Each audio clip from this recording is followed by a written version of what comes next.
वनस्थलीपुरम गांव के बाजू में एक बहुत बड़ा जंगल रहता है। उसमें बहुत सारे पेड़ रहते हैं। उस जंगल में बहुत सारे जानवर भी रहते हैं।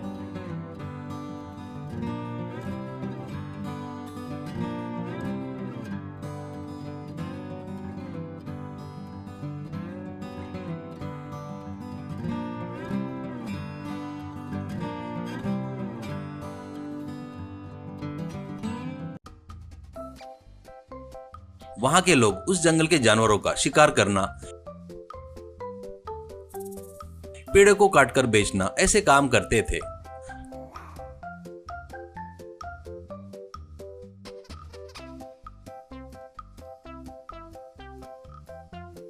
वनस्थलीपुरम गांव को लगकर एक बड़ी नदी थी।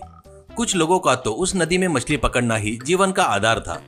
कभी कभी नदी का पानी बढ़कर बाढ़ आकर वो पानी गांव में आ जाता था। तब लोगों को बहुत तकलीफ होती थी। उसी गांव में वीरू नाम का एक लड़का रहता है। वो बहुत ही अच्छा था।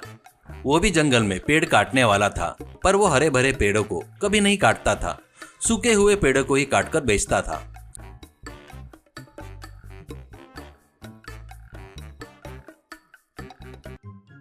बाढ़ आती थी तब वो बोट लेकर लोगों को खाना और पानी पहुंचाता था। वीरू की पत्नी और बच्चे रहते हैं। वो कमाया हुआ पैसा पत्नी को देता था। जंगल में हरे भरे पेड़ काटने वाले से हमेशा उसका झगड़ा होते रहता है। एक दिन कुछ लोग मिलकर एक हरा भरा बहुत बड़ा पेड़ काट रहे थे। तो वीरू, ए गधो, जिंदा पेड़ को काटना पाप है रे। इन पेड़ों के कारण ही अपना वातावरण समतुल्य रहता है। ऐसे पेड़ों को काटने की इच्छा कैसी हुई रे तुम लोगों को? कहता है तो एक जन, ए तेरा काम तू कर ले रे, तू हमारे काम में उंगली नहीं करना करके कितनी बार बताए तो भी फिर भी बार बार आकर हमको परेशान क्यों करता है रे? कहता है तो वीरू, अच्छा बताए तो इतना गुस्सा क्यों आ रहा है रे तुमको? बता रहा हूँ तो समझ में नहीं आता क्या? जंगल को ऐसे काटते गए तो प्रकृति का नुकसान होगा ना रे बेवकूफो। कहता है तो एक व्यक्ति, इसका क्या हुआ तो हम क्या करें? हमको तो बस पैसा चाहिए। हरे भरे पेड़ों का ज्यादा पैसा मिलता है। सूखे हुए पेड़ काटे तो तेरे जैसे बाजार में रखकर बेचना पड़ेगा और उससे ज्यादा पैसे भी नहीं मिलेंगे। तब हम लोग क्या करना? तेरे जैसे भीख मांगना क्या? जाकर अपना काम देख ले रे, नहीं तो मार खाएगा। ऐसा कहता है वीरू। मुझे ही मांगने वाला बोलता क्या? तुम लोग ही हो रे भिखारी वाले। करके एक जन को मारता है। झगड़ा बड़ा होकर सब लोग मिलकर वीरू को मारते हैं। घर आई वीरू से पत्नी, क्यों जी तुम सबके ऊपर समझाने के लिए जाते हो? उन लोगों ने जो कहा उसमें गलत कहाँ है? कोई भी पैसा ज्यादा मिलता है वही काम करते हैं ना। कहती है वीरू, तू भी उनके जैसे ही बात कर रही हो क्यों? पैसे के लिए कुछ भी करते क्या? पेड़ नहीं रहे तो दुनिया को कितना खतरा है पता है क्या? बारिश नहीं होगी, गर्मियां बढ़ जाएगी। बारिश नहीं हुई तो पानी नहीं मिलेगा। पूरी दुनिया रेगिस्तान में बदल जाएगी। तुम लोग खुद की पीढ़ी के बारे में सोच रहे हो, लेकिन आने वाली पीढ़ी के बारे में कोई भी नहीं सोच रहा है। ये बात तुम लोगों को कब समझ में आएगी क्या? ठीक है लो, मैं अब से कभी किसी को सलाह नहीं दूंगा। करके दुखी होता है। पेड़ काट काट कर जंगल अब मैदान जैसा बन गया था। 2-4 पेड़ ही बचे थे। एक दिन वीरू एक बड़े हरे भरे पेड़ के बाजू में सूखी हुई टहनी काटते वक्त, बेटा वीरू कैसा है? करके सुनाई देता है। वो सिर घुमाकर इधर उधर देखता है, फिर से अपने काम में लग जाता है। फिर से, बेटा वीरू तुझे ही बुला रहा हूँ, एक बार इधर देख। करके सुनाई देता है। वीरू देखे तो एक पेड़ बात कर रहा है करके दिखाई देता है। बेटा वीरू, मैं जंगल में एक मायावी पेड़ हूँ, सभी पेड़ों का देवता हूँ। इस गांव वाले सभी मिलकर इस जंगल का सत्यानाश कर दिए। ये मुझे बहुत बुरा लगा।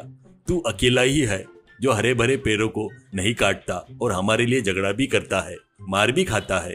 तेरे जैसे अच्छे लोग बहुत कम रहते हैं इस दुनिया में। कहता है तो वीरू पेड़ को नमस्कार करके, मैं तुमसे माफी मांगने के अलावा कुछ नहीं कर पा रहा हूँ, इससे मुझे बहुत दुख हो रहा है। पेड़, दुखी मत हो वीरू, इसमें तेरी कोई गलती नहीं है। इतने सालों से नदी में आए बाढ़ को गांव में नहीं आना करके हम लोगों ने ही रोका है। अब पूरे पेड़ काट दिए, इसलिए इस बार आने वाली बाढ़ बहुत खतरनाक रहेगी। कितने लोग मरेंगे बता नहीं सकता। वीरू, अरे बाप रे, अब कैसे पेड़ भगवान, बड़ा दिल करके हमारे गांव की रक्षा करो। ऐसा कहता है पेड़। तो इस गांव के सभी लोगों को घर छोड़कर आकर बचे हुए पेड़ों पर घर बनाने को बोलो, तभी वो सुरक्षित रहेंगे। ऐसा कहता है। वीरू ठीक है बोलकर पेड़ को नमस्कार करता है। गांव में आकर वीरू बताई सो सुनकर सब लोग जोर जोर से हंसते हैं। एक जन, क्या रे पेड़ बात किया क्या? ये बात मानकर हम लोग घर वगैरह सब छोड़कर पेड़ पर घर बनाना क्या? जाकर अपना काम देख ले रे, कहता है। और एक व्यक्ति, नदी के बाढ़ को पेड़ ने रोका क्या? हम ये मानना क्या रे, जा रहे यहाँ से, करके हंसी उड़ाते हैं। अब उनका कुछ करने का बचा नहीं रहने से वीरू उस मायावी पेड़ पर घर बांधकर रहने लगा। एक दिन नदी में बाढ़ आती है, गांव पूरा डूब जाता है। कुछ लोग बाढ़ के पानी में बह गए थे तो कुछ लोग वीरू को घर में आ जाते हैं। उनको भूख लग रही थी तो पेड़ पर फल आ जाते हैं, वो खाकर अपनी भूख मिटाते हैं। बाढ़ कम होने के बाद लोग अपनी गलती मानकर जंगल में पेड़ लगाना शुरू करते हैं। वीरू, दोस्तों कहानी कैसी लगी? अच्छी लगी तो वीडियो को लाइक करके अपने दोस्तों से शेयर करो। वैसे हमारा चैनल को सब्सक्राइब कीजिए। पेड़ों को काटने से प्रकृति का तालमेल बिगड़ जाता है। ये मानने वाले यस और नहीं मानने वाले नो करके कमेंट कीजिए। धन्यवाद।